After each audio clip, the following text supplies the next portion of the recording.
Hello guys, welcome to all of you. आज का topic है टाइप्स ऑफ नेचुरल रिसोर्सेज, प्राकृतिक संसाधनों के प्रकार। ये टॉपिक जो है वो हिंदी और अंग्रेजी दोनों भाषाओं में, तो बहुत ध्यान से समझिएगा। इस टॉपिक को स्टार्ट करते हैं।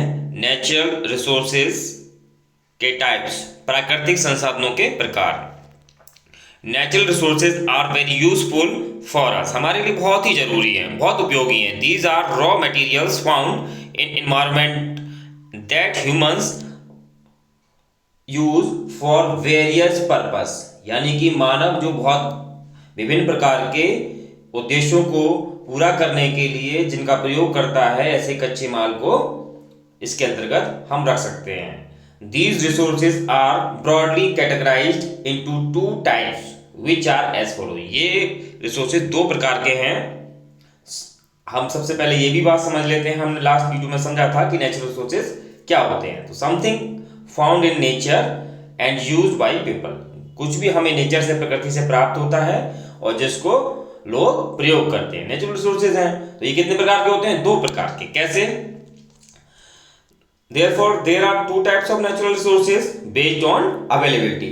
अतः प्राकृतिक संसाधन उपलब्धता के आधार पर दो प्रकार के होते हैं। कौन कौन से?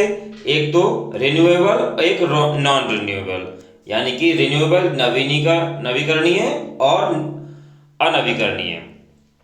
तो सबसे पहली बात करते हैं नवीकरणीय, रिन्यूएबल रिसोर्सेज। रिन्यूएबल रिसोर्सेज जैसे कि आप पिक्चर्स में देख ही रहे हैं, resources that are available in infinite quantity and can be used repeatedly are called renewable resources. जैसे एग्जाम्पल में हम सन हो गया, हवा हो गई, पौधे हो गए, पानी हो गया, एनिमल्स हो गए, जानवर हो गए, हैं?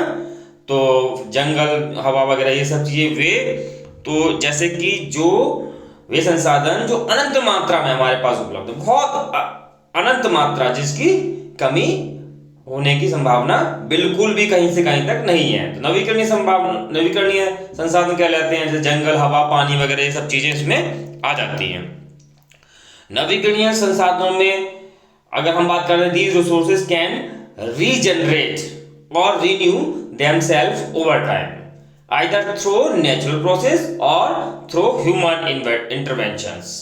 जैसे ये संसाधन समय के साथ खुद को पुनर्जीवित कर लेते हैं, नवीनीकरण कर सकते हैं, या प्राकृतिक प्रक्रियाओं के माध्यम से, मानवीय हस्तक्षेप के माध्यम से ये इसमें शामिल होते हैं। जैसे एग्जाम्पल में अगर हम सौर ऊर्जा हो जाते हैं, सोलर ऊर्जा है, जल ऊर्जा, पवन ऊर्जा, भूतापीय, बायोगैस, ये सब चीजें हम और समझते हैं डीपली।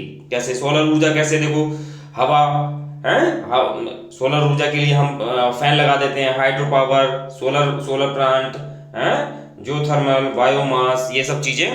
तो इसमें सौर ऊर्जा कहाँ? सूर्य के प्रकाश से। और विंड कहाँ से?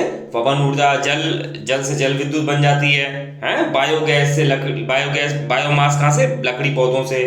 इस तरीके से हम इसको समझ सकते हैं। नेक्स्ट है हमारा नॉन रिन्यूएबल, यानी कि गैर नवीकरणीय resources that are limited in abundance due to their non-renewable nature and whose availability may run out in the future are called non-renewable resources. अब इसमें एग्जाम्पल हमने दे रखे हैं बहुत सारे, हैं? ये गैर नवीकरणीय वे संसाधन जो अपनी गैर नवीकरणीय प्रकृति के कारण प्रचुरता में सीमित हैं, लिमिटेड, और जिनकी उपलब्धता भविष्य में समाप्त हो सकती है, गैर नवीकरणीय संसाधन कहलाते हैं। जैसे जीवाश्म ईंधन, खनिज वगैरह, ये सब जो ऑयल वगैरह, कोयला, ये सब चीजें इसमें, स्टोन, मेटल वगैरह, ये सब चीजें इसमें शामिल हैं।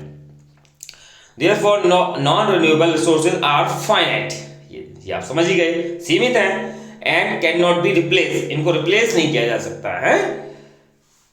Once depleted, they are gone for good, which are as follows, यानी कि जो हम इस प्रकार हैं, जैसे आप समझ रहे हैं, ऑयल वगैरह जो हमने देखा, ऑयल, कोयला, न्यूक्लियर, नेचुरल गैस वगैरह, ये सब चीजें इसमें शामिल है। तो और देख लीजिए कैसे फॉसिल फ्यूजल, यानी कि जीवाश्म ईंधन में कौन कौन सी चीजें आती हैं? कोयला, तेल, प्राकृतिक गैस, हैं? मिनरल्स एंड मेटल्स में, खनिज धातु में सोना, लोहा, तांबा, एल्यूमिनियम, और न्यूक्लियर फ्यूल में ईंधन वगैरह, यूरेनियम वगैरह, ये सब चीजें आप इसमें इंक्लूड कर सकते हैं। And it also include some other categorize of natural resource, यानी कि प्राकृतिक संसाधन में कुछ श्रेणियां और भी हैं। तो उसमें पहली है हमारी लैंड रिसोर्सेज, भूमि संसाधन। ये उसके अलावा भूमि संसाधन भी होते हैं जिसमें सोयल, एग्रीकल्चर लैंड आ गया, कल्टीवेटेड यानी कृषि योग्य भूमि होगी, फॉरेस्ट जंगल वगैरह हैं, लैंड यूज वॉज कंस्ट्रक्शन यानी कि यहाँ कंस्ट्रक्शन कर सकते हैं, रोड वगैरह बन रहे हैं, और फैलो लैंड यानी कि बंजर भूमि वगैरह, ये सब चीजें इसमें आ जाती हैं।